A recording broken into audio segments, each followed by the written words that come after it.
Hi, good morning. ಎಲ್ಲರೂ ಹೇಗಿದ್ದೀರಾ? ಚೆನ್ನಾಗಿದ್ದೀರಲ್ಲ?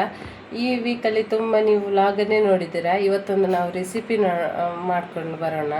ಅದು ಯಾವುದಂದರೆ, ಇವತ್ತು ಮ್ಯಾಂಗೋ ಸೀಸನ್ ಅಲ್ವಾ, ಹಾಗೆ ಮ್ಯಾಂಗೋ ಚಂದ್ರಪುಳಿ ಅಂತ. ಈಗ ಅದು ಸಿಂಪಲಾಗಿ ಹೇಗೆ ಮಾಡೋದು ಅಂತೇಳಿ ನಾವು ನೋಡ್ಕೊಂಡು ಬರೋಣ. ಹಾಗಾದರೆ ಬನ್ನಿ, ಇಂಗ್ರೀಡಿಯೆಂಟ್ಸ್ ಯಾವ ರೀತಿ ಇದೆ ಅಂತ. ಇದಕ್ಕೆ ನಾವು ತೆಕ್ಕೊಂಡಿದ್ದೇವೆ 4 ಉದ್ದ ಮೆಣಸು, ಇದನ್ನೇನು ಫ್ರೈ ಮಾಡಲಿಲ್ಲ. ಹಾಗೆ 1 ಟೀ ಸ್ಪೂನು ಸಾಸಿವೆ ತೆಕ್ಕೊಂಡಿದ್ದೇವೆ. ಹಾಗೆ 2 ರಿಂದ 3 ಎಸಳು ಬೆಳ್ಳುಳ್ಳಿ ತೆಕ್ಕೊಂಡಿದ್ದೇನೆ. ಅರ್ಧ ಗೆಡ್ಡೆ ಆನಿಯನ್ ತೆಕ್ಕೊಂಡಿದ್ದೇನೆ. ರುಚಿಗೆ ತಕ್ಕಷ್ಟು ಉಪ್ಪು, ಹಾಗೆ ಅರ್ಧ ಟೀ ಸ್ಪೂನ್ ಜೀರಿಗೆ ತೆಕ್ಕೊಂಡಿದ್ದೇನೆ. ಹಾಗೆ ಇಷ್ಟು ತೆಂಗಿನಕಾಯಿ ತೆಕ್ಕೊಂಡಿದ್ದೇನೆ ಇದಕ್ಕೆ. ಹಾಗೆ ಮಾವಿನಕಾಯಿಯನ್ನು ತೆಕ್ಕೊಂಡಿದ್ದೇನೆ. ನೋಡಿ, ಈ ರೀತಿ ಸಿಪ್ಪೆಯನ್ನು ತೆಗಿಬೇಕು. ನಾವಿಲ್ಲಿ ಕಾಟು ಮಾವಿನ ಹಣ್ಣನ್ನು ಯೂಸ್ ಮಾಡ್ತಿದ್ದೇವೆ. ಹಾಗೆ ಒಂದು ಈ ರೀತಿ ಇರ್ತದೆ, ಇದನ್ನು ಸಿಪ್ಪೆ ಎಲ್ಲ ತೆಗಿಬೇಕು. ನಾವು ಸಿಪ್ಪೆ ತೆಗೆದು ಚೆನ್ನಾಗಿ ತೊಳೆದು ಬಿಟ್ಟು ಇದನ್ನು ಯಾವ ರೀತಿ ಮಾಡೋದಂತ ನಾವು ನೋಡ್ಕೊಂಡು ಬರೋಣ. ಈಗ ನೋಡಿ, ಇದಕ್ಕೆ ಹೀಗೆ ಹಾಕಿದ್ದೇನೆ. ಇನ್ನು ಇದನ್ನು ಸಿಪ್ಪೆಯನ್ನು ಈ ರೀತಿಯಾಗಿ ಕೈಯಿಂದಲೇ ತೆಗಿಬೋದು. ನೋಡಿ, ಈ ರೀತಿಯಾಗಿ. ಈಗ ಕಾಡು ಮಾವಿನಕಾಯಿ ಎಲ್ಲ ಸಿಕ್ಕಿದರೆ ಅದನ್ನೆಲ್ಲ ಮಾಡ್ಬೋದು. ನಮಗೆ ಇವಾಗ ಅಷ್ಟೇ ಸಿಕ್ಕಿದೆ, ಅದಕ್ಕೋಸ್ಕರ ನಾವು ಇದನ್ನು ಆ್ಯಡ್ ಮಾಡ್ಕೊತಿದ್ದೇವೆ. ಇದರ ರಸವನ್ನು ಈ ರೀತಿ ಹಿಂಡಬೇಕು, ಈ ರೀತಿ. ಓಕೆ, ಇನ್ನು ಅದನ್ನು ಮಿಕ್ಸಿಗೆ ಹಾಕಿ ಆಗ ತೋರಿಸಿದ್ದೇವಲ್ಲ, ಅದನ್ನು ಗ್ರೈಂಡ್ ಮಾಡ್ಕೊಂಡು ಬರೋಣ.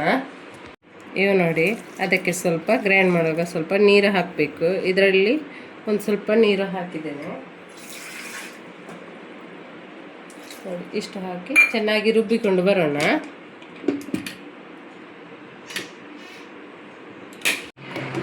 ಇವಾಗ ಇದು ರುಬ್ಬಿಕೊಂಡಾಗಿದೆ ನೋಡಿ, ಈ ರೀತಿ.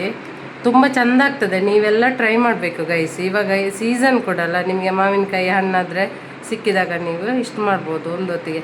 ಇದನ್ನು ತುಂಬ ಹೊತ್ತೆಲ್ಲ ಸ್ಟೋರೇಜ್ ಮಾಡಲಿಕ್ಕೆ ಆಗೋದಿಲ್ಲ ನೀವು. ಮತ್ತು ಫ್ರಿಜ್ಜಲ್ಲಿ ಇಟ್ಟು ಕೆಲವರು ತಿಂತಾರೆ, ಅದರದ್ದೇನು ಅಷ್ಟು ಒಳ್ಳೆಯದಲ್ಲಲ್ಲ. ಅದಕ್ಕೋಸ್ಕರ ನೋಡಿ, ಈ ಥರ ಇದನ್ನು ಮಿಕ್ಸ್ ಮಾಡಬೇಕು.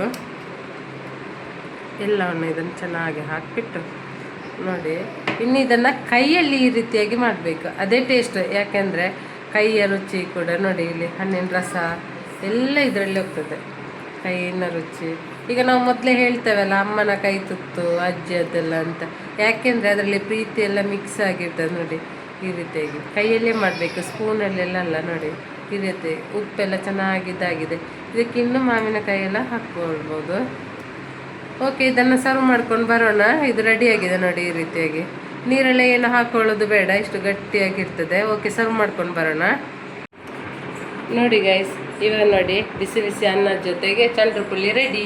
ನೀವು ಕೂಡ ಇದನ್ನು ಟ್ರೈ ಮಾಡಿ. ಮನೆಗೆ ಬಂದರೆ ಯಾರಾದರೂ ಕೂಡ ನೀವು ಇದನ್ನು ಕೊಡ್ಬೋದು. ತುಂಬ ಚೆನ್ನಾಗಿರುತ್ತೆ. ಹಾಗೆ ನಿಮಗೂ ಒಂದು ವಿಭಿನ್ನವಾಗಿ ರುಚಿಯನ್ನು ಅನುಭವಿಸ್ಬೋದು. ಹಾಗೆ ನಮ್ಮ ವಿಡಿಯೋ ಇಷ್ಟ ಆದರೆ ನೀವು ಒಂದು ಲೈಕ್ ಕೊಡಿ. ಹಾಗೆ ಫ್ಯಾಮಿಲಿ ಜೊತೆ ಶೇರ್ ಮಾಡಿ. ಹಾಗೆ ಸಬ್ಸ್ಕ್ರೈಬ್ ಮಾಡಿ ಯಾರೆಲ್ಲ ಮಾಡದಿದ್ದರೆ. ಇನ್ನು ಮುಂದಿನ ವಿಡಿಯೋದಲ್ಲಿ ಸಿಗುವ. ಅಲ್ಲಿ ತನಕ ಬಾಯ್.